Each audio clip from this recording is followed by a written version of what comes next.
গুৱাহাটীত হাই প্ৰফাইল দেহ ব্যৱসায়ী চক্ৰ অনলাইনত চলিছে ৰমৰমীয়া বেহা ৱেবছাইটত চলে যুৱতীৰ দৰদাম এইটো লুকান্ত নামৰ ৱেবছাইটৰ জৰিয়তে গুৱাহাটীৰ দুষ্ট চক্ৰই চলাইছে যৌনতাৰ বেহা অনলাইন সুন্দৰী যুৱতীৰ ফটো পোষ্ট কৰি গ্ৰাহকক প্ৰলোভন ৱেবছাইটতে চলে যুৱতীৰ দৰদামো এই অনলাইন চক্ৰটোৰ মূল খলনায়ক এইটো উৰিষ্যাৰ দিলীপ সাহু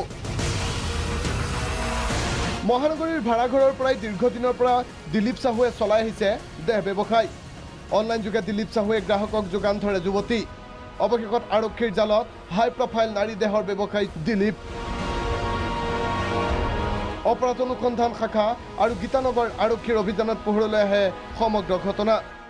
এস্কৰ্ট সাৰ্ভিসৰ মাধ্যমেৰে অনলাইনত তেওঁ কাষ্টমাৰবিলাকৰ লগত কণ্টেক্ট ৰাখিবলৈ ফেচিলিটেট কৰে আৰু এই সংক্ৰান্তত ৰেড হৈছিলে ৰেড হৈ পেলাই আপত্তিজনক কিছু টেকনিক্যাল বস্তু তেওঁৰ লগত পোৱা গৈছে এইটো আমাৰ পৰ্যবেক্ষণ কৰি থকা ইয়াৰ পূৰ্বেও সাহুৰ বিৰুদ্ধে আছে কেইবাটাও অনুৰূপ গোচৰ